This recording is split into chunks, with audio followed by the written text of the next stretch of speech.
What's up, fight fans? Welcome to the UFC on Fox 27 pre-fight show. I think this might be the first time we've ever done it on the YouTube channel. So if you're joining me for the first time, what we're going to do, you guys as my co-host, I'm saying, is we're going to go over every fight on this card, starting at the top with Ronaldo Jacare Souza versus Derek Brunson, all the way down to the first fight of the evening, which starts in 39 minutes on UFC Fight Pass between Austin Arnett, the Golden Boy, and Corey Sandhagen. We're going to give each fight a pre-fight rating of 1 to 5, or you could even give it a 0. And my first question to you guys as my co-host is, what pre-fight letter grade would you give this card as a whole? You can give it a 0 or 1 to 5.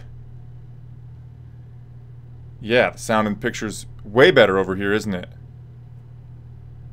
I don't like Facebook's video stuff is just not ideal. Sound is my favorite thing about YouTube being better. So yeah, thanks for joining me over here, Diddy or Dozy. Diddy-do-diddy-do-dee-da-diddy-do. So what pre-fight rating would you give this card? What up, teach him how to Dougie? Teach him how to Dougie. What pre-fight letter grade you guys giving this entire card?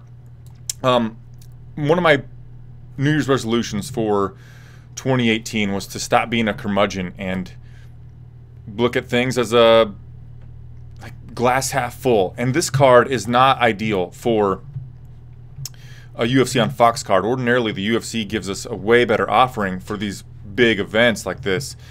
There's not a whole lot here, but I want to be glass half full. And in order to do that, I have to set my expectations low. So in the post-fight, I'm not too disappointed. My favorite thing about this card is it's starting at 4 Eastern. That's in 37 minutes from right now.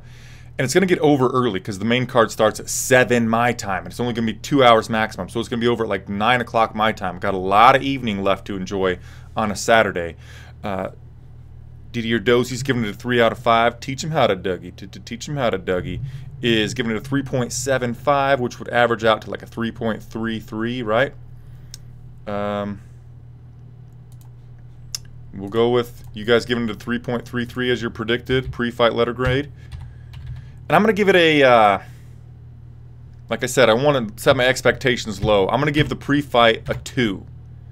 So now we're going to go over each fight and decide how excited we are for this card based on giving each fight an individual grade. So let's start at the main event, guys. Ronaldo Jacare Souza. Right, exactly. Didier Dozy. Ronaldo Jacare Souza versus Derek. This guy needs a nickname, Brunson. This is... I'm well, thank you. Hamza Aman. This fight is for... Doug Roland. I'm teaching him how to Dougie. This fight... Title implications are on the line here. Derek Brunson said that with the win over Jacare, he wants a title shot, but of course, Whitaker's injury and the new interim titles kind of gummed that up. But anyway, either guy that gets a victory here is going to be on a short list of people who deserve a title shot soon. I'm going to give this one a 4 out of 5. I'm intrigued in the stylistic matchup. Jacare kind of needs to get the fight to the ground. What did I say, 4 out of 5? Yeah, I'm going with a 4. And Derek Brunson has 100% takedown defense. I'm interested to see that. Plus, these guys have fought already one time before. Ronaldo put him down in 57 seconds, I think it was, something like that. I don't think it's going to happen that way, but I think there's going to be a finish in this fight, and I'm excited to watch it. Plus, the middleweight division is my favorite division, so I'm going with a 4 out of 5. What are you guys going with? The King? Hamza Aman? Didier Dozy? Doug? Main event. 1 to 5. You can even give it a 0 if you want. But how excited are you? 4 out of 5, yeah. Brunson got that steel left hand, he says. Yeah, 4 out of 5. You guys are going with 4 out of 5. And this kind of sucks because we've got a steep drop-off from that main event, which main events should be 5s, and we're giving it a 4. And the reason I'm giving it a 4 and not a 5 is, I mean, I guess maybe I'm being a bit of a curmudgeon. I don't know exactly. Why would I not give it a whole 5 out of 5? I don't know. Yeah, this is the reason to tune in. Jacare's BJJ versus Brunson's stand-up. Yeah, maybe this does deserve 5 out of 5. Like I said, I'm setting my expectations low. That's why I'm going with 4. But then Dennis the Menace Bermudez versus Andre Touchy Fili. This is the co-main event. It might be an exciting fight. Fili could put Bermudez down. Bermudez doesn't have the best chin. Bermudez could probably wrestle Fili for quite a while. Pre-fight no and post-fight. Have you heard about Stipe versus Cormier? Yes, I have indeed, and I'm super pumped about it. I'm really on Team Cormier. I tweeted yesterday that I'm going to be biased. I don't care if people want to see me as an MMA journalist or not. I'm a Daniel Cormier fan, and I really want Cormier to win and cement his legacy as one of the best to ever do it, despite losing twice to John Jones. But let's talk about Bermudez versus Fili. I'm going to give it a 2. I just, like, if I missed this fight, I wouldn't care. Right, good thinking, Hamza. Hamza says that I should have put the comments on the video. I'm going to try to put the comments on the video for the post-fight show. We'll be doing that over here too, I think. So I'm going to put the comments on the video so like I can just react to them and not read them back. But Hamza Aman says that Brunson's not being in the top 5 makes it not a 5 out of 5 fight. What do you guys think about Bermudez versus Fili? I guess we can talk about DC versus Stipe for a while. Didier Dozy says that DC versus Stipe is good to watch, but it's going to mess up the divisions. I don't think it's going to mess up the divisions. If Cormier wins that belt and then vacates so that Kane can get a shot or something, then Kane just fights Stipe, and it's like nothing really happened to the division. And for the light heavyweight division, I mean, who's next in line for a title shot? Alexander Gustafsson? He's already lost to DC once. It was a great fight, and I'd like to watch it again, but, you know. I say Gus has already beat Manuel once. I don't know what we do. 3 out of 5, you guys are going with 3.5 and a 3 out of 5. So total that you guys would give it an average of a 3.25. That's pretty high. You guys got some high expectations. Hope it comes through for you. Everyone, I think I really want to see Stipe versus Kane too. I'm very surprised that this actually happened. Cormier, in the week building up to UFC 220, he said in an interview on like Good Morning America or some fucking shit, pardon my language, guys, that he didn't want to go to the heavyweight division. That was Kane's division. He didn't want to go there. They must have offered him a good chunk of money, right, guys? He was saying all week he didn't want to go up that division. He said, this is these guys' division. And he kept pointing at Francis Ngannou on that television show. And then he goes up. I'm hoping that both guys are getting paid. And that's going to be one hell of a fight card. The reason why I want to see Stipe versus Kane so badly is because Stipe showed, you know, he's shown great wrestling multiple times in his UFC career. Maybe twice, all I can think of. Against Ngannou and against Mark Hunt. And what is Kane known for? Wrestling and cardio. And Stipe also showed pretty good cardio against Ngannou. He did gas quite a bit, but he had the more cardio between the two guys. So it's just so fun in that sense. And then on the feet, though, I think Stipe blasts Kane. Who knows, though? Yep. I also wish I could see how many of you are watching. Why can't I see that? 10 watching. Ooh, 10. Longtooth. What up, Longtooth? How you doing, buddy? My friend. Hey, if you can, quickly give the video a thumbs up as we move into, let's talk about Jordan Rinaldi versus Gregor Gillespie. What would Cormier weigh in at the Stipe fight? Gosh, I wish I could see the weigh-ins. What we'll do here, let me pull up Wikipedia, and then we're going to get into Jordan Rinaldi versus Gregor Gillespie. So you guys start giving me that. I'm going to look up what Cormier would weigh in at versus Stipe. So what we got to do is go to Wikipedia. I'm going to find, I think his last fight at heavyweight was against Roy Nelson. So we need UFC 166 weigh-in results.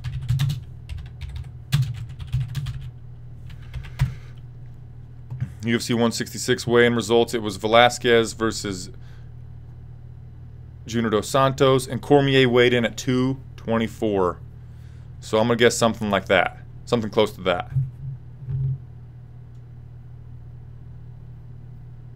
Ooh, Rumble. Yeah. I can't believe that's a little low. He weighed. Was that him starting to come down to light heavyweight? 224 doesn't seem like too much. He's a short guy, but he struggles to cut to 205. It seems so. I mean, 19 pounds isn't that much, is it? What was his fight before that? Let's go to UFC on Fox. Blah, blah, UFC on Fox 7. Weigh-in results. UFC on Fox 7 weigh-in results. This is from April 19th, 2013. Daniel Cormier clocked in at 235. Okay, so he definitely was trying to come down to light heavyweight when he was 224 against Roy Nelson. So you're right, guys. 235-ish.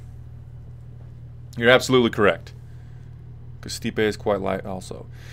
Joe Rogan often says that the point of diminishing returns for a heavyweight is like 245. So 235, I mean, that's not very far underneath what Joe Rogan thinks is the point of diminishing returns.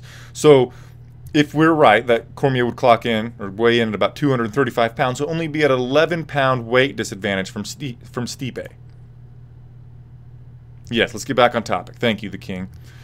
Okay, did you guys tell me what you would give Rinaldi versus Gregor Gillespie? I know that Gregor Gillespie has a lot of hype around him.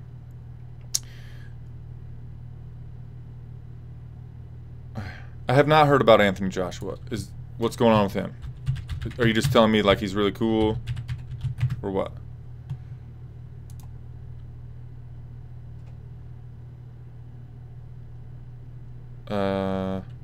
I don't know, but anyway, back on topic, guys. I'm going to go with a 1 for Rinaldi versus Gillespie because I think that both guys are very grappling-centric, and they're not grappling. It's like top control-centric. And as much as I love jiu-jitsu scrambles and things like that, I see a lot of wrestling happening. And I'm not that excited to watch a whole bunch of wrestling. I like when guys they go to the ground, they look for finishes, they look for transitions, look for some ground and pound, that type of thing. Maybe we'll see that, but I don't feel it. I'm not feeling it. You guys are going with 3 out of 5? Alrighty. If you watched my top 3 fights to watch at UFC on Fox 27, you know that I'm excited about Drew Dober versus Frank. Is his name the Tank? Hopefully his name's the Tank. Frank the Tank Camacho. What is his nickname?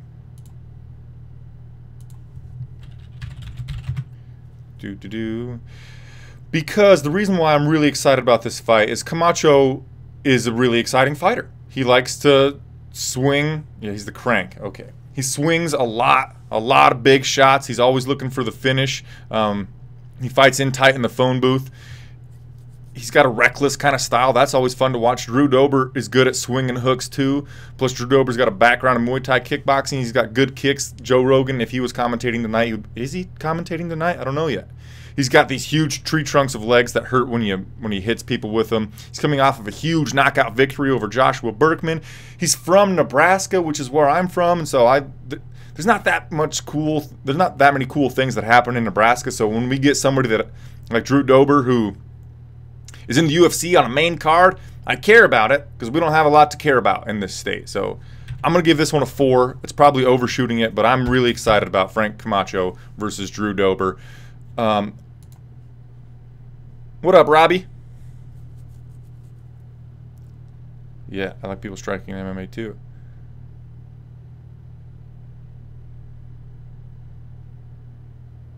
No, man. The King going with a 4 out of 5 for Drew Dober versus Camacho as well. Yeah, it's going to be fucking lit. And this could be... I know a lot of people are saying Drew Dober's going to look to wrestle Frank Camacho. Oh, yeah. Jimmy Smith is on the call tonight. Honestly, I haven't watched that much Bellator, so I'm not that familiar with Jimmy Smith. I have heard him now and again, but I don't have like a real good cable, so I don't get the Paramount Network or Spike TV. So I'm excited to listen to Jimmy Smith for the first time in like high quality, because the ways that I watch Spike are not usually in high quality. Just saying. You guys are also going with a 4 out of 5 for Camacho versus Dober. What do you think, Robbie? 4 out of 5 for Camacho versus Dober? 4.25 for Douglas. So I'll give you guys a 4.1. 4 shit. Sorry. 4.168523471. That's your pre-fight letter grade for Dober versus Camacho. And now the next. Oh, I forgot to tell you guys. I don't know if you know, but I am tracking underdogs this year. I'm using my gambling tracker to. I'm blanket betting the underdogs. I just bet every single one of them the past 2 cards. The last card, just betting every single underdog resulted in plus 0.85 units. The one before that, I think it was plus 2.95 units, just blanket betting the underdogs. And I've done that here again tonight. Camacho is the underdog against Dober, and I think he's got a good chance of coming through. And I'm happy that I'm doing this blanket bet. Camacho is one of the reasons why I'm happy about it. Speaking of the blanket bet, Bobby King Green versus Eric Koch. Koch is the underdog. I'm really excited about this fight. I didn't put it in my top 3 fights to watch because both guys have not been doing well lately. Bobby Green does not have a win in his last 4 fights. Eric Koch is 2-4 in his last 6. He looked terrible against Clay Guida.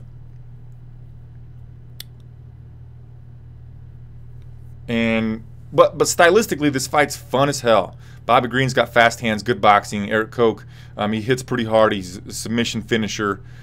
It's going to be a fun stylistic matchup, and I'm going to give it a 3.75. Really excited about that one. What about you guys? Koch versus Green.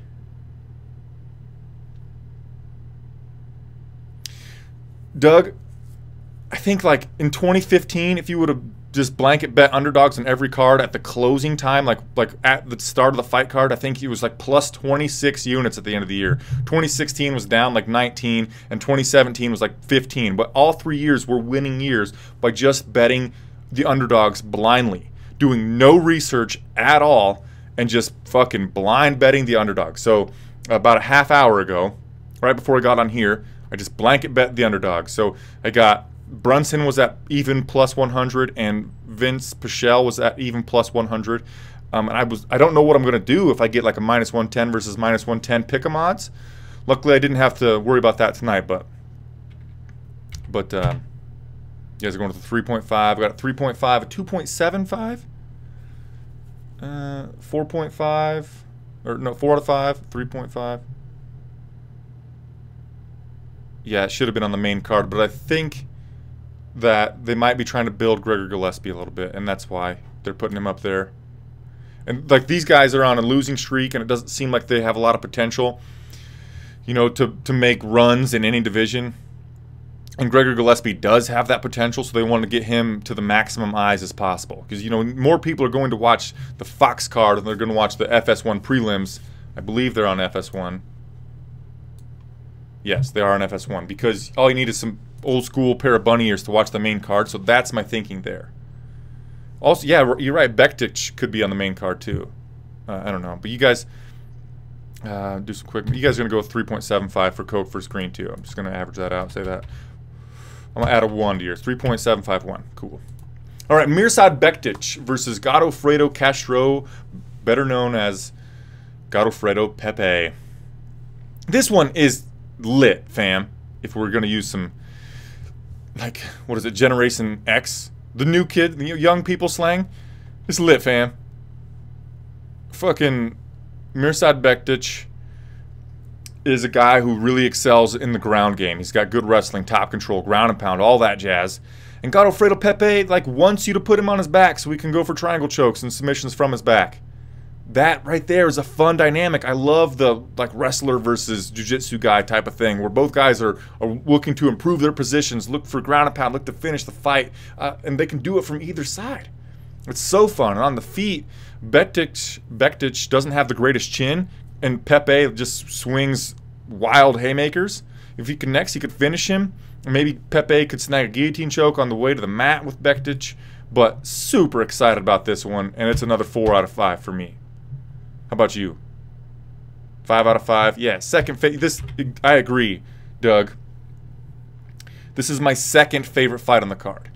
My top 3 were Dober at 3, Dober Camacho 3, Bektic versus Pepe 2, and Souza versus Brunson 1, and 4 was Bobby Green versus Eric Koch. So we're past all of my favorite fights. Now we're into a stretch where don't think for a moment that I'm hating on WMMA, right? Women's MMA.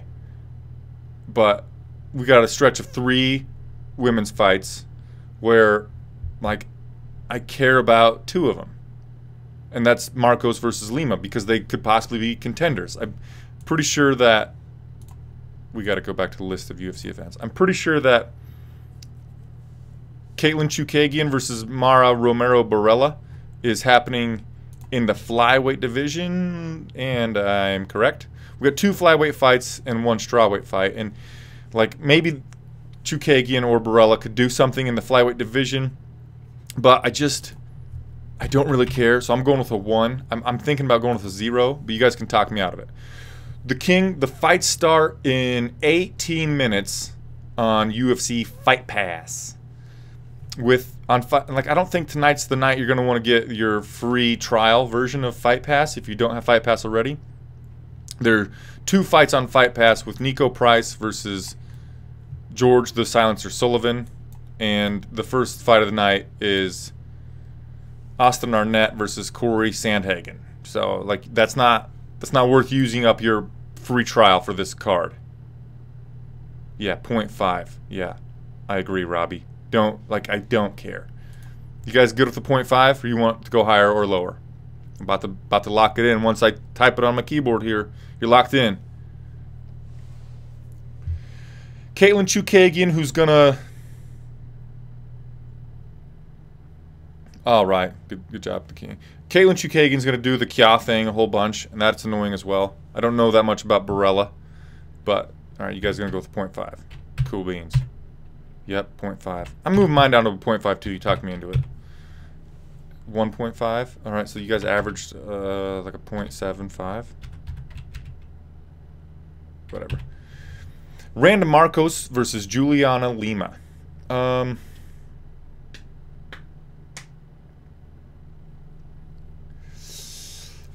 don't know how I feel about this one. And I know there's going to be a lot of men or people that enjoy women in general that are going to be liking this fight just because Randa Marcos is like, she's decent to look at, right? Let's agree on that. But I don't want to talk about that too much to seem sexist. She is nice to look at. But stylistically, both girls, Marcos and Lima, want to get the fight to the ground, look for some ground and pound top control. And I mean, these girls could be... Randa Marcos is on a pretty good streak, isn't she? Let's look. No, she lost her last fight to Grasso. And then she beat Esparza. She lost to Courtney Casey. Alright, so these guys are always going to be middling, huh? This is like a gatekeeper matchup between these ladies. I'll go with a 1. What do you think? It would have been nice to see Vitor on this card. Right now, though, what I want to see is Vitor versus Michael Bisping, the rematch. I want that to happen in London. What do you guys think? Marcos versus Lima. While I wait for your answer, if you haven't already, subscribe to this channel. We got lots of good content coming your way. I'm going to be making beer pairing videos and also my top 3 most excited fights on each card from here on out. Not doing Brazil at the house, Jacare all day. The reason why I brought you guys over to YouTube from Facebook, guys, is because Facebook for Mania, I'm just going to be straight up honest with you.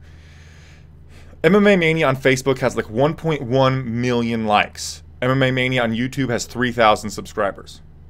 So what I've been tasked with is funneling a portion of those likes to the YouTube channel to get subscribers. We need to build this platform up because a lot of good content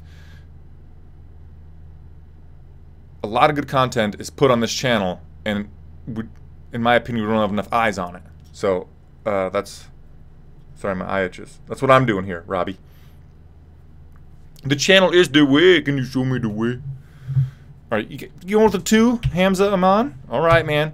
2 for Marcos versus Lima. All right, now get thinking about your pre-fight letter grade for Keish versus Ji-Yeon Kim. Now, Keish had a shitty time recently, right? Yes. June 25th, 2017, she shit her pants while fighting Felice Herrig. Ooh, that was a shitty time for her. Bisping is scared. What? I don't know. I'm not a fan of Kish, excuse me. The reason why I'm not a huge fan of Kish is because there's a lot of people on my Twitter that I'm friends with. I'm not downgrading them, the guys, but they have like an amazing amount of hype for Kish, and I've never seen her hype come to fruition. And I just don't think she's that good.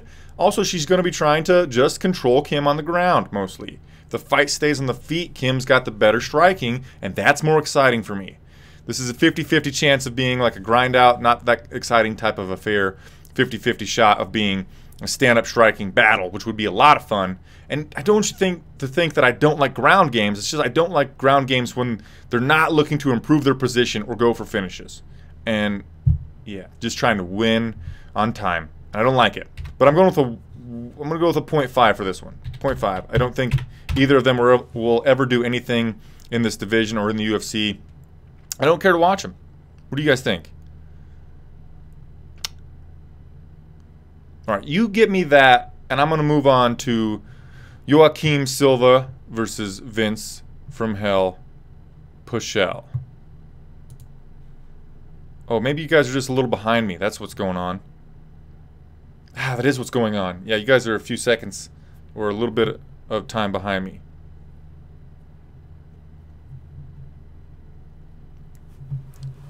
What am I drinking today? Right now, water. And then I'm going to be drinking a 2 out of 5. All right, guys. After I'm done drinking some water, because I drank quite a bit last night, I did some home brewing last night, and I made a blood orange blonde. But after I'm done drinking this here water, I will probably have Joe's Pilsner from Avery Brewing, and then I'm going to have a beer that I've been aging for a year. That's a homebrewed, it's like a golden strong ale that I've homebrewed, barrel aged it, bottled it. It's been there for like a year. I'm going to enjoy that tonight. It's going to be lit, fam.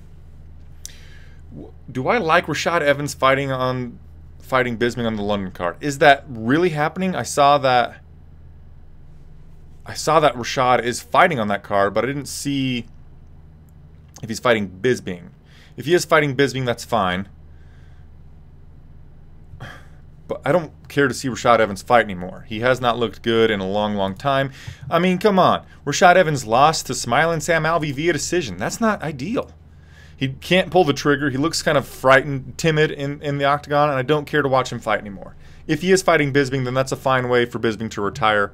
But overall, I could not possibly, I don't care very much about that fight. And I feel bad about it. I'm trying not to be a curmudgeon, so maybe I care a little bit, but I just don't want to see Rashad Evans fight anymore.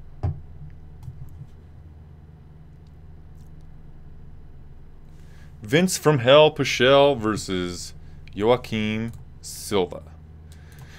Vince Pushell had a long layoff, right? And then he came back and he knocked out Damian Brown in the very first round. He's on a 3-fight winning streak, and he's looked really exciting his return to the octagon in June.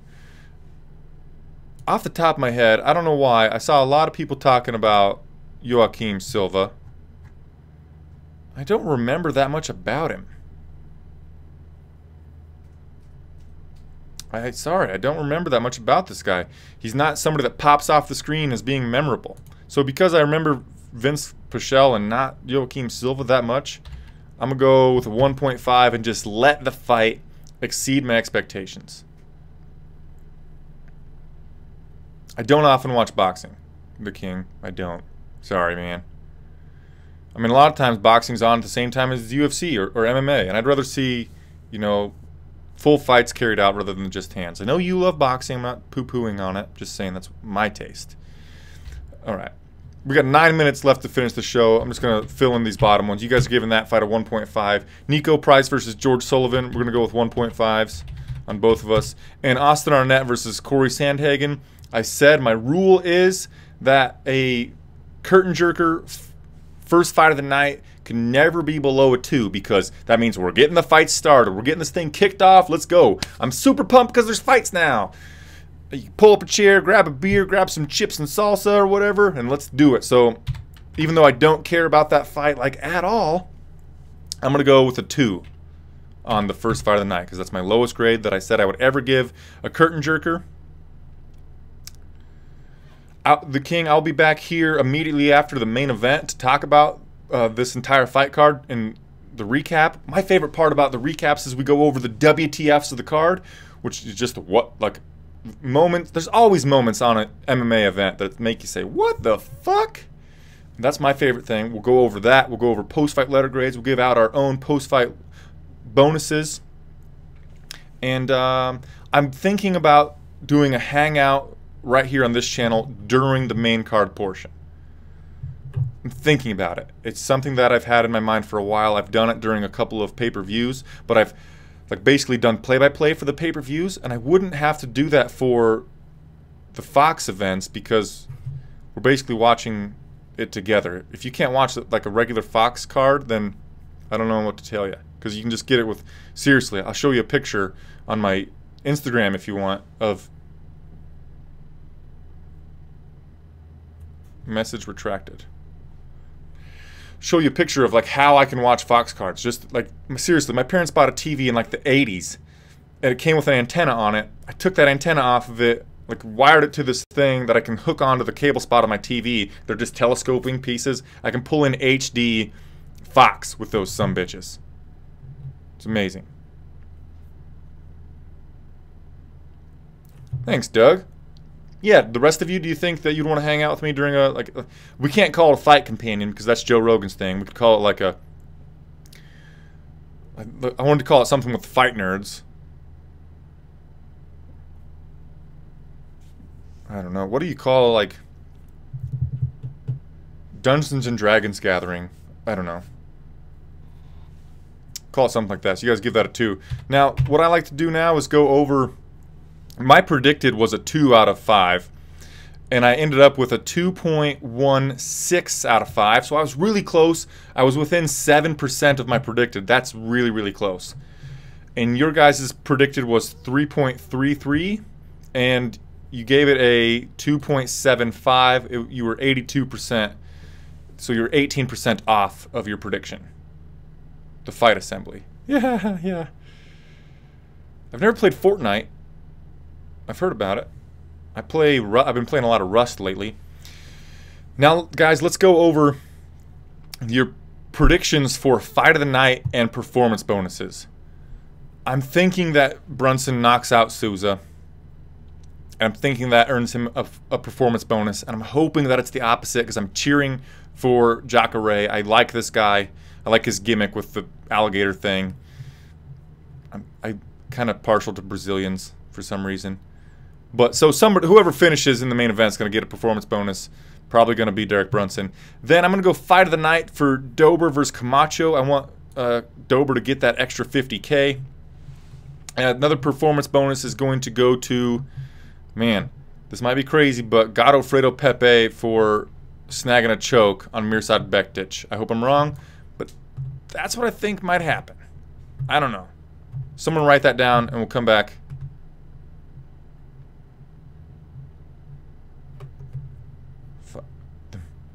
Maniacs. Okay, good one.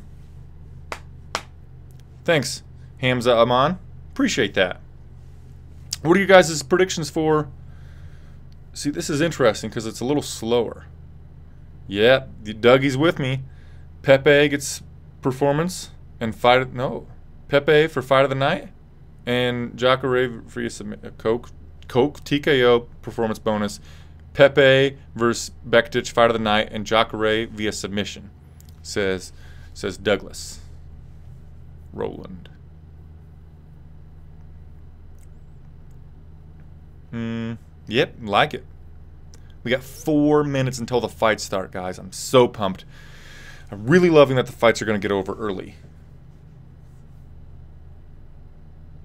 Chad Cheeseman. I just noticed you, Chad. Sorry if I haven't mentioned you before. I feel like a jerk.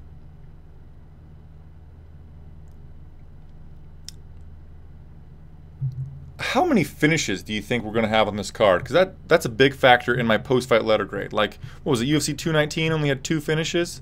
That was garbage. This one, I think we're going to have 5 to 6 finishes. I think we're going to have 50% of the fights tonight end via stoppage, submission or KO or TKO. We might have 1 draw. Wouldn't that be fun? I like draws because they're just like so rare and they're weird. And then nobody loses, you know? I know nobody wins, but like, I'm more sad for people that lose than I'm happy for people that win. No losers. I think that's fun. What do you guys think for your performance bonuses? Dougie with the... gave us his. I gave you mine. Where's yours? How far behind are you?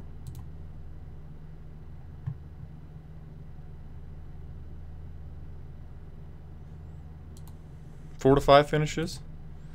Yeah. All right, guys. Well, I think that covers the whole show. I'm sorry that I didn't have a co-host, but maybe this works out better so I get to actually interact with you guys the whole time. What do you think? Do I need a co-host, or you like just talking to me like this? You let me know. 4? The king says 4 finishes. I'm hoping for more. Diddy or Dozy says 3. Come on, man. I know, the UFC does need less cards. But, yeah, follow me on Twitter at FlyingBrianJ. Like me on Facebook at FlyingBrianShow. Follow me on Instagram. I don't really use my Instagram that much. Follow MMA Mania on Instagram. It's at MMAmania.com. I'll be running that. Yeah, Didi or Dozy likes this. Cool beans. And I'll see you guys maybe during the main card portion, or definitely right here after the fights are over. I'll do another announcement thing on the Facebook page and then pop over after the fights are over. So I'll see you guys in like what? Well, let me see. So right now it's 3 o'clock my time. The fights are going to get over at 9. I'll see you in 6 hours right here. Thanks, guys. See you later. Enjoy the fights. Namaste. Make sure this runs so I don't cut myself off. You know, don't cut that ending off. That'd be terrible. I'm going to go snag a beer and probably some ACB 123. Yes, he is. Toodaloo, guys.